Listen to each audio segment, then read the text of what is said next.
Thank you. Mokwena, thank you for keeping the energy up because I had the pleasure of having the graveyard session. The graveyard session is usually after lunch where people sleep and I need to wake them up, but with all the presents. But I'm a little scared. Are there other presents? Because otherwise the people might leave now. Anyway, so thank you. And today, as Mokwena said, I'm going to speak about high performance culture through HR. And what I do a little bit about me and Mentally Fit, if my clicker wants to work. So Mentally Fit Africa, what do? We're all about energy management and energy to balance delivery, KPIs with recovery. Until 2-3 years ago, we were positioned energy for performance. We changed it to balance delivery and recovery. You see as HR people that there's a lot of people that are in burnout, quite quitting, demotivated. So we spend energy to reach the KPI. How do we recover? So we focused on the recovery, and we do that through self-care. I heard somebody saying this morning, leaders need to be energized themselves. You can't pour out of an empty cup. So that's the first pillar. The second one is how do we coach people? And the third one is how do we energize teams? And our unique value proposition is that we use sports metaphors to coach corporate athletes. So for the 20 minutes, you're going to be my corporate athletes. Don't worry, I'm not going to make you do push-ups. I have 4 jobs. First job, I'm doing it now, keynote. I do one-to-one coaching. I do team training. We have trainings programs on leadership, and I also work a lot on culture when I do team coachings. Sorry, you hear it in my accent. I'm not South African, originally from Belgium. My mother tongue is French, but since 10 years, I live in South Africa, so I speak about us when I speak about South Africa, because I feel South African. And so I'm in charge of the development of Mentally Fit Africa, and we're over the 5 continents. So first, let's connect on LinkedIn. I'm very active. You will see a post. So please, the ones with the iPhone, you can brag that you can see the QR code from far. I still have a Samsung, but please connect on LinkedIn. Are we there? Maybe I'll put it at the end also. Then maybe you see if it's worth connecting on LinkedIn with this guy with his funny accent. Okay? Let's first go to Mentimeter. I suppose you know Mentimeter. So I make my life difficult going through Mentimeter, but let's do it like this. And we go to Mentimeter, and let's see how the energy is.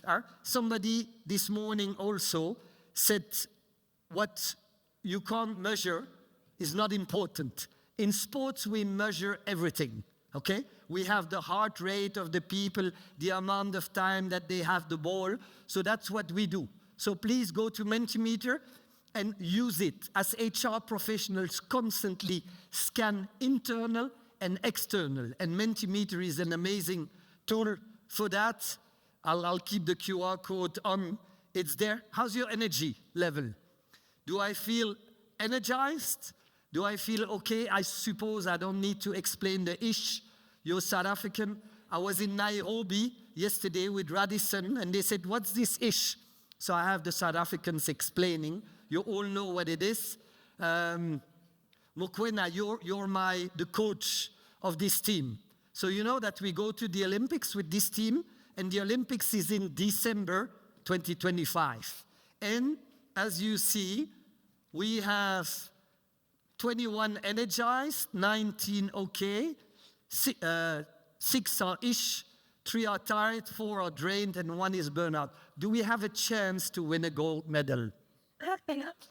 So what do we do? What do we do to bring those people from the ish to bring them there? So it is important. Energy and delivery are intrinsically linked. I cannot take a team to the Olympics and want to win gold with a team that's not energized. So this is, for the moment, a scanning of this room, okay? Let's go back to my PowerPoint. I never use PowerPoint, but I did it now for the sake of time. I use my tablet. I create everything on the spot with the people that I train or coach. So let's first start with ourselves, our energy. We call it the energy tripod. So you're in the middle. You all have a potential, like my players, and at first, I need smart players. Smart players are the IQ. So it's the technical capacities. Rugby players, how they can pass the ball, convert a penalty. For you, it's probably the functional and the technical capacities. Next to that, what do we have? I need tough and team players. So these are the emotional capacities. So, and relational capacities. What's the third axis? Help me. My players have a brain, a heart, and around that? Body. A body. It's good. So I need fit players. It's their physical capacities. In sports and in corporations, we say you are as strong as your weakest axis. Why? Under pressure, this is the energy tripod. I put my hand under pressure, it's going to go down via my thumb, because my thumb is my weakest axis. So evaluate for yourself how good you are technically, emotionally, and physically, and the weakest axis is going to give you the end results. If we look at when you have the flu, which axis is weak? The physical one. We say, let's take the computer in bed. It doesn't work. And maybe the emotions are also a little triggered, okay? Now, I want to make a pyramid out of that to make it really strong. And on top of here, I put the SQ, the spiritual. I heard a lot of people speaking about sense. The SQ is the one that will tell you what's my legacy, what's my contribution. I will come back to that, to the legacy and the contribution, and it's the one that gives you an answer on why do I do what I do. Do you know why you wake up every morning to go as an HR professional to your job or do it in front of your computer? Of course there's money, but I hope there's something else we're doing. For my players, I mean, they have one goal, one why. Is gold in Los Angeles next Olympics in 2028. So it's a very simple and visible goal. So ask yourself, in your HR department, in your company, do you have a clear and simple and visible goal? When I speak about the goal, it's the light in the tunnel. In that tunnel, I can tell you nobody wants to join me. Say, guys, come with me. Hey, leader, hey, HR, where do we go? So the least, even in uncertain times, the least we expect from you, from your leader, is to put the light in the tunnel. That's the ambition. I cannot accept from a leader that at least we don't know where we go. The best would be, you see there's 3 months. Hey guys, there's uncertainty. I mean, the yellow man and other geopolitical things are difficult for us. But here, we can say, guys, this is where we go. And for 3 months, we know where we go. In Europe, we work with Amazon. Amazon sent me this slide. Said, look, we start 2025, and the 12 lights are on. I can tell you in that tunnel, I can take energized people because they know where the light is and we know all the milestones. So ask yourself, is there light in your personal tunnel? Do you know where you want to go? The champions, they will be disappointed if they don't win. I can tell you the Bafanas are probably not in the champions mindset. They don't want to win the World Cup. Maybe AFCON, but it's going to come. They're probably in performance. Let's see what they do. But the champions, the Springboks, if they don't win, they will be disappointed. And then you have the legends. The legends. The guy that changed sports. Muhammad Ali, the black boxer that fights in the States for the rights. He goes behind his sport. So those people, they leave a legacy. So ask yourself, do I leave a legacy? And, sorry, I take the All Blacks because we won the two last World Cups. But can you see, so what they want to do is unifying and inspiring all New Zealanders. Then they have the mission, the vision, the ambition, the motto, and all down there. You said, my legacy, I want to return the black jersey in a better state when I received it. I can tell you, that's inspiring. So that's culture. It's probably 60% of my work. I built a one culture slide with company. And when you leave a legacy, you speak about something else than numbers. I've never seen people excited, energized by Excel numbers, by PowerPoints. Your vibe creates your tribe, okay? So if we continue, so what is the champion? And then you measure.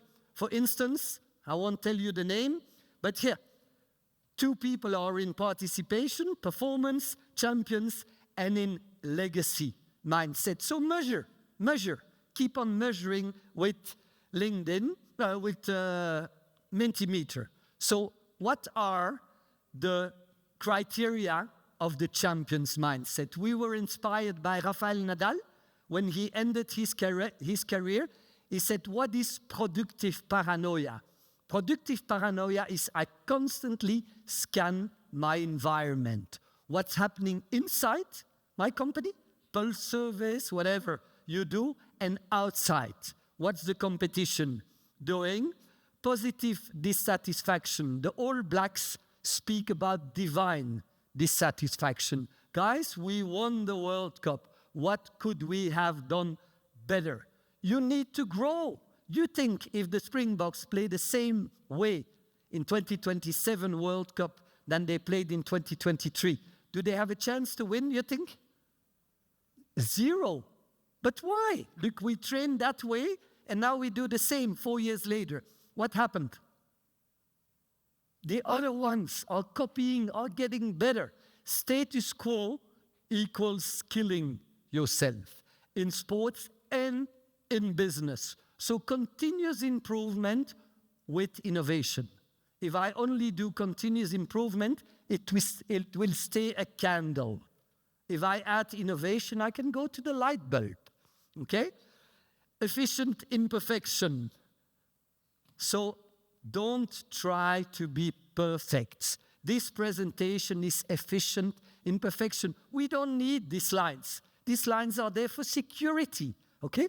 Efficient imperfection means that you can try and you can fail. We heard a lot of people speaking about failing. You learn more when you fail than when you win. So ask yourself, do the people feel psychologically safe so that they can try? My players have the duty to try, the right to fail. So if you don't try, you will not get to the next level, okay? Challenger mindset, humility. We may be number 1, but we train as challengers. Lighten your backpack. The example that I always give, Mokwena goes to the shop, she buys a new pair of shoes. Then she comes home, she takes one pair of shoes out, and she puts a new one, correct? Or maybe not. I buy a new shirt, so lighten your backpack. We have too much. What are we going to do? Create, innovate. Before you create, you reduce. Every optimization starts with a reduction. If I want to optimize this body, I need to burn fat and create muscle. I've never seen fat on top of muscle on top of fat, okay? And then please use what we use in sports, the magic 3, gold, silver, bronze. When I finish a team coaching, people often have a to-do list, 7 points. Say, no way, 3 points, and rank them, gold, silver, and bronze. And then the last one is team first. Is it me? Am I Cristiano Ronaldo? Or do I think about the team? Again, measurement. Productive paranoia, dissatisfaction, challenger, efficient imperfection, lighten your backpack, and team spirit. And for the 2 minutes that are left, I'll speak. You will have these slides. They will send them to you, but please feel free to take pictures. So success, and HR people like that, is not only winning, it's results with engaged people and connected teams. Okay? Last part, champion is addicted to progress. And how do we grow? It's to balance what I said in the beginning, stretching for delivery and caring for recovery. So we spend energy, but we need to upload energy. So leaders, HR people, stretch plus growth means development. Stretch without support means burnout. So support your people so they can grow, but stretch them also. And then you like this one. 2 years ago, I was also a speaker. Recovery is part of your salary. People should be able to recover at work. Take breaks, take a lunch break like we have. So not only in weekend. Recovery is part of your salary. My athletes are paid to train, to deliver matches, and to recover. Okay?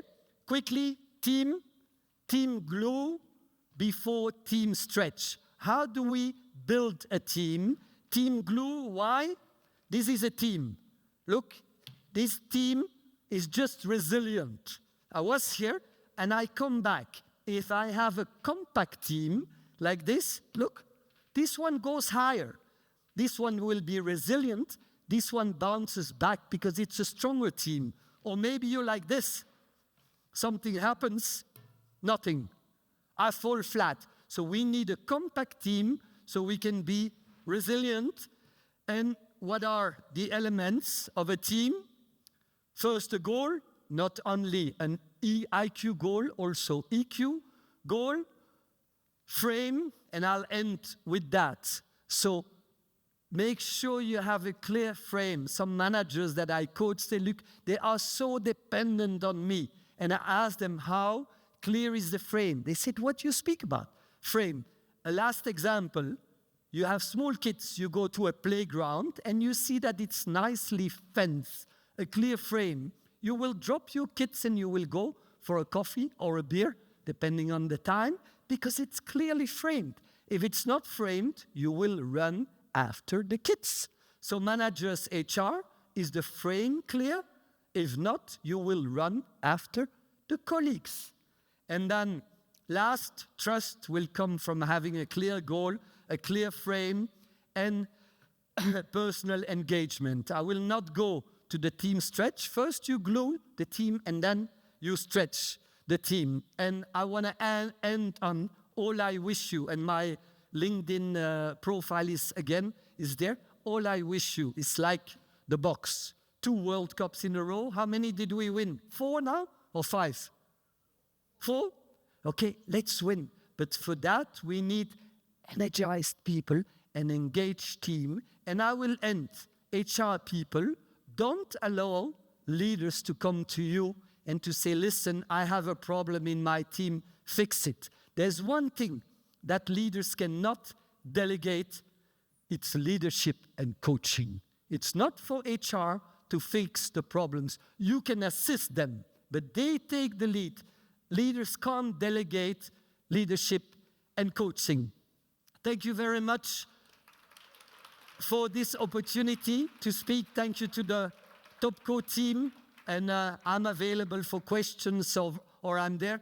Just to remind you, sports coaching is my passion. My job is to be a business coach. Thank you. Thank you very much, Luc.